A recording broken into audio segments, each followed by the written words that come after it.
Hello everyone, this is Shivangi. Welcome to Shiv classes. इस video में हम जो थ्योरीज़ हैं मैक्रो इकोनॉमिक्स की, ये जो 4 थ्योरीज़ आपको दिख रही हैं, absolute, relative, life cycle, permanent, इनको आज हम ट्रिक से लर्न करना सीखेंगे। क्यों? क्योंकि अगर आप यूजीसी नेट की तैयारी करें या पीजीटी इकोनॉमिक्स की, दोनों के लिए ही ये इंपॉर्टेंट है। और यूजीसी नेट के आप प्रीवियस ईयर क्वेश्चन देख सकते हैं कि इनसे क्वेश्चन ज़रूर पूछा गया है। क्रोनोलॉजिकल ऑर्डर पूछा जा सकता है, ठीक है, या फिर कौन सी थ्योरी किस इकोनॉमिस्ट ने डेवलप की है, मैचिंग में आ जाता है क्वेश्चन। ठीक है, आपको चारों थ्योरीज़ के नाम लिखे होंगे और चारों इकोनॉमिस्ट के नाम लिखे होंगे और आपको मैच करना होगा, या फिर ऐसा बोलेगा कि क्रोनोलॉजिकल ऑर्डर में आप लगाइए, ठीक है, कि कौन सी थ्योरी पहले डेवलप हुई, नेक्स्ट उसके बाद, ऐसे करके आपको बताना होगा। तो मैं आपको ट्रिक बता रही हूँ, जरा ध्यान से सुनना, ठीक है।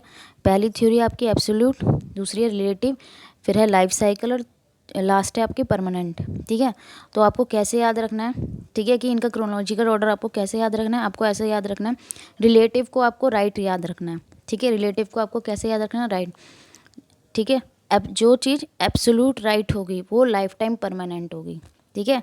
जो चीज़ क्या है, एब्सोल्यूट राइट है, कोई भी हम बात ले लेते हैं कि जो चीज़ एब्सोल्यूट राइट है वो लाइफ टाइम क्या होगी, परमानेंट होगी। तो क्रोनोलॉजिकल ऑर्डर इनका लर्न हो गया अब, ठीक है। अगर आपको ईयर भी नहीं याद कि कौन सी थ्योरी कब आई थी, तो अगर ये चारों थ्योरी एक साथ आ जाती हैं, ठीक है, मोस्टली पूछा जाता है क्वेश्चन कि क्रोनोलॉजिकल ऑर्डर में आ जाता है, तो आपको याद रखना है कि जो एब्सोल्यूट राइट है वो लाइफ टाइम परमानेंट होगा, ठीक है। हो गई ट्रिक से लर्न। अब क्रोनोलॉजिकल ऑर्डर आएगा, आपको हमेशा याद रहेगा कि एब्सोल्यूट राइट है वो लाइफ टाइम परमानेंट होगा। क्लियर हुआ, ठीक है। अब ईयर भी इनके लर्न कर लेना। मान लो कि ना आए चारों एक साथ, किसी और थ्योरीज के साथ आ जाएं, ठीक है, कि कोई मॉडल दे दिया जाए साथ में मैचिंग में, तो आप ईयर भी लर्न कर लेना। लेकिन अगर ये चारों एक साथ आते हैं तो अब आपको ट्रिक लर्न हो गई है। एब्सोल्यूट का ईयर क्या है, 1936, रिलेटिव का है 1949, ठीक है, सारी 90s की है। सबसे पहले एब्सोल्यूट है 36, ठीक है, रिलेटिव है 49, लाइफ साइकिल है 50 और परमानेंट है 57, ठीक है। अब जो एब्सोल्यूट इनकम हाइपोथेसिस है, ये तो आपको याद रखनी पड़ेगी, इसका कोई ट्रिक मुझे नहीं समझ में आ रहा। जेएम केन्स ने डेवलप की थी ये, ठीक है, तो ये आपको ध्यान रखना है, जेएम केन्स, ठीक है। जेएम केन्स का फुल नेम आपको कमेंट करके बताना है। जो जेएम है इसकी फुल फॉर्म बतानी है आपको कि उनका पूरा नाम क्या है। रिलेटिव इनकम हाइपोथेसिस किसने दी है, डूजनबेरी ने, ठीक है। अब बेरी कौन लेके आता है हमारे लिए, रिलेटिव लेके आते हैं, ठीक है। इसकी ट्रिक है, बेरी कौन लेके आता है हमारे लिए, रिलेटिव। तो रिलेटिव इनकम हाइपोथेसिस किसने दी, डूजनबेरी ने, ठीक है। अब है लाइफ साइकिल हाइपोथेसिस। ये 3 इकोनॉमिस्ट है, कौन कौन, मोदिग्लानी, ब्रम्बर्ग और एंडो।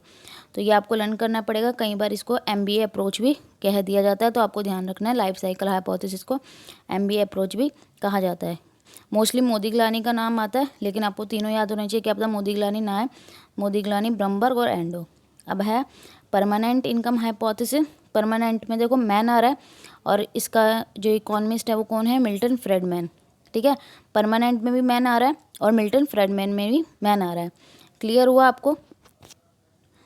तो अब हम याद कर लेते हैं एक बार ट्रिक अपनी। जो एब्सोल्यूट राइट है वो लाइफ टाइम परमानेंट होगा, ठीक है। Absolute income hypothesis JM Keynes ने डेवलप करी थी। बेरी हमारे लिए कौन लेके आता है, रिलेटिव लेके आते हैं, ठीक है। लाइफ साइकिल हाइपोथेसिस के तो लर्न करना पड़ेगा, मोदिग्लानी, ब्रम्बर्ग। परमानेंट में मैन आ रहा है और मिल्टन फ्रेडमैन में भी मैन आ रहा है, तो परमानेंट इनकम हाइपोथेसिस किसने दी, मिल्टन फ्रेडमैन ने। आई होप ये ट्रिक से आपको अब ये जो चारों थ्योरीज़ हैं ये अच्छे से लर्न हो गई होगी। अगर वीडियो अच्छी लगी हो तो like it, share it and subscribe my channel. Thank you.